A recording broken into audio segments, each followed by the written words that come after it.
Julia Quinn'in Bridgerton kitap serisi, edebiyatın en sevilen modern aşk hikayeleri arasında yer alıyor ve bunda bir hayli haklılık payı var. Harika bir aşk, tutkulu ilişkiler ve gerçekten ilgi çekici bir anlatım, Netflix'in 4. sezonuna giden bir uyarlamaya ilham verdi. Bridgerton'ın 4. sezonu 2 bölüme ayrılıyor ve Benedict Bridgerton'ın hikayesini anlatıyor. Bu sırada Quinn'in Bir Beyefendiden Teklif adlı eserine uyum sağlıyor. Sezon birçok farklı hikayeyle dolu olmasına rağmen Benedict'in hikayesi dizinin en yaratıcı aşk hikayelerinden biri olarak öne çıkıyor ve ilginç bir şekilde Netflix'in en can sıkıcı alışkanlıklarından birini avantaja çeviriyor. Bridgerton 4. sezonun 1. bölümü en yaratıcı romantizmini sunuyor. Bridgerton'ın en belirgin güçlü yönlerinden biri, tutkulu aşkı derin duygusal engellerle dengeleme yeteneğidir. Penelope Featherington'ın Lady Whistledown olarak gizli yaşamı ve Anthony Bridgerton'ın bağlanma korkusu, her sezonun aşk hikayesini şekillendiren içsel çatışmaların iyi örnekleridir. Ancak Benedict'in hikayesi dışsal etkenlerden etkileniyor. Koşullar ve toplum onu Sophie Bake'den uzak tutuyor. Bu sezon, Disney tarzı bir Cinderella hikayesini andırıyor. Çünkü Benedict zeki ve bağımsız bir kadına rastlıyor. Kim olduğunu ve ne istediğini biliyor. Geçen sezonlardan farklı olarak aşk hikayesi baştan itibaren mevcut. Ancak gerilim, Benedict'in aşık olduğu kadını tanıyamamasıyla ortaya çıkıyor. Bu da durumu gereksiz yere karmaşıklaştırıyor. Birçok açıdan hikaye, izleyicilerin 4. sezonda sıkılmış olabileceği klasik romantizm formülüne uyuyor. Fakat Bridgerton, performanslarıyla hikayesini daha da ileriye taşıyor. Luke Thompson, sonunda Benedict'in karakterine daha fazla derinlik kazandırarak onun pervasız yaşam tarzından sıkıldığını ve hem zihnini hem de kalbini besleyecek bir şeyler aradığını gösteriyor. Bu arada Yerin Ha her sahneyi çalan bir performans sergileyerek Sophie'yi canlandırıyor. Ha, Sophie'nin çok katmanlı karakterini mükemmel bir şekilde yansıtarak hikayesinin anlaşılmasıyla birlikte ona hayran olmamak ve desteklememek imkansız hale geliyor. Katie Leong'un kötü üvey anne Lady Araminta Gunn karakterini hayata geçirmesi de etkili. İki ana karakter arasında paylaşılmış sahneler bile oldukça etkileyici bir kimya sunuyor. Geçmiş sezonlar ana çift arasındaki yoğun tutkuyu ve birbirlerine duydukları özlemi derinlemesine ele alırken bu sezon farklı bir yaklaşım sergiliyor. Evet, özlem var, ancak bu hikaye farklı yaşam tarzlarından gelen iki insanın derin bir bağlantı kurması üzerine odaklanıyor. Ayrılık nedenleri görünüş ya da benzerlik değil, tamamen koşullarla ilgili. Buna bağlı olarak Bridgerton 4. sezonun 1. bölümü gerilim yerine bu karakterlerin paylaştığı sevimli anlara daha fazla odaklanan oldukça geleneksel bir romantizm hissi yaratıyor.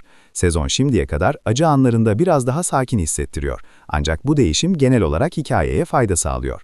Maalesef ana karakterler arasında sıkılacak bir an yokken bu sezonun ana sorunu diğer karakterler arasında ne kadar çok hareketli unsur olduğudur. Bu hala net bir şekilde Benedict'in sezonu olsa da sürekli olarak gerekli dikkate aldığı hissini vermiyor.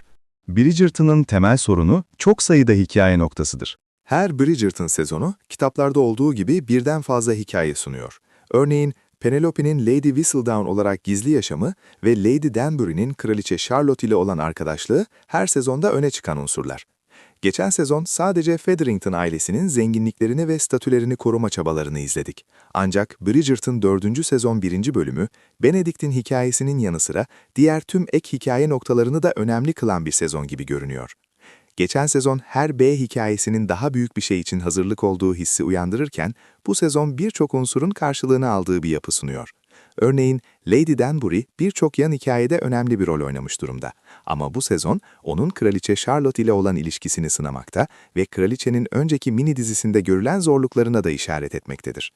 Ayrıca, Violet Bridgerton ile Lord Anderson arasındaki yeni başlayan aşk da önemli bir noktayla sezon 4'te daha da ciddileşiyor. Bu durum dizinin bir problemi değil ama sezon içinde bu kadar büyük anlar yaşanırken Benedict'in aşk hikayesi sanki arka planda kalan bir konuymuş gibi hissediliyor. Belki de Benedict'in aşk hikayesi diğerleri kadar etkileyici olmadığı için veya sezonun daha heyecanlı anlarının 2. bölümde geleceği hissiyle izleyicide fazla bir bağlılık oluşmuyor. Özellikle dizinin ana hikaye dışındaki karakterler için önemli anların yaşanması, Benedict'in anlatısının bu kadar uzun süre göz ardı edilmesi konusunda bir hayal kırıklığı yaratıyor. Ancak yine de güzel anlar mevcut.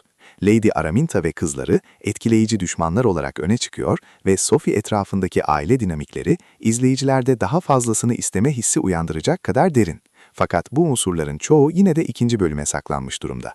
Ayrıca Eloise Bridgerton'ın durumu var ki o da gelecekteki sezonu için hazırlık yapılıyor gibi görünüyor.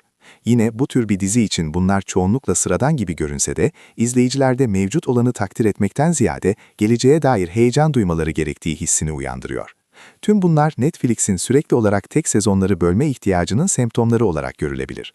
Ancak Bridgerton 4. sezon 1. bölümü bu yöntemin bir dereceye kadar hala işe yarayabileceğini kanıtlıyor. Bridgerton 4. sezon 1. kısım sorunlu bir Netflix trendini kullanıyor ama yine de işe yarıyor. Stranger Things'in son sezonu, 3 bölüme ayrılması gibi zorluklar ve eleştirilerle karşı karşıya kaldı.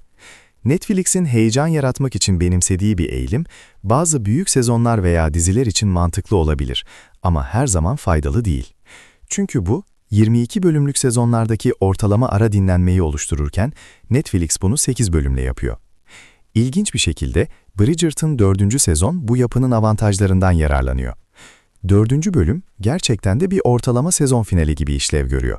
Gerilim, büyük sürprizler, dönüm noktaları ve büyük açıklamalarla doruğa ulaşıyor. Çerçeveleme, 1. kısma bir kapatma hissi veriyor ama hala çözülememiş birçok konu bırakıyor. Birçok dizi bu dengeyi sağlamakta zorlanıyor. Bu yüzden burada bu yaklaşım etkili bir şekilde işlemiş gibi görünüyor. 2. kısımda 1. kısım kadar tamamlanmış hissettirse, sezonun tamamı izlenirken sorunsuz bir şekilde bütünleşecek. İçerik iyi dengelenmiş, hikayedeki sürekli değişen olaylar dışında ve sürprizler izleyicileri geleceğe dair heyecanlandırıyor. Ancak bu, diğer dizilerin bu trende devam etmesi gerektiğini gösteriyor sayılmaz. Bridgerton, bölümlere ayrılmanın fayda sağladığı bir sezon olarak dikkat çekiyor. Bölümler, üzerine konuşulacak çok şey ve büyük alıntılar sunarak, izleyicilerin bir ay boyunca beklemesinin hızla geçeceğini düşündürüyor. Ancak 4. bölüme kadar olan gelişmeler çok az olduğu için, izleyiciler ikinci yarıda ne olacağına dair büyük beklentiler içinde kalıyor. Görsel ve ton açısından 4. sezon, 3. sezonun bazı hatalarından daha iyi bir yola girdi. Gösterişli renkler ve abartılı makyaj azaltılmış, önceki sezonların zarif havasına geri dönülmüş. Bu düzeltmeler, daha karakter odaklı bir romantizmle birleştiğinde, serinin hala çokça hayatı olduğunu gösteriyor. Benedict'e odaklanmada yaşanan küçük dikkatsizlikler ve hafif bir dikkat eksikliği olsa da, Bridgerton 4. sezon 1. kısım ayakta kalmayı başarıyor. Sophie Beck, diziye öne çıkan bir katkı sağlıyor. Hemen sevilirken, Benedict'in karakterinin yeni yönlerini ortaya çıkarmada önemli bir rol oynuyor. Paylaşılan sahneleri, duyguyla ve gerilimle dolu, izleyicileri sona kadar bağlı tutuyor. Şimdi geriye kalan tek şey, dizinin bu başarıyı sonlandırması. Bridgerton 4. sezon 1. kısım artık Netflix'te yayınlanıyor.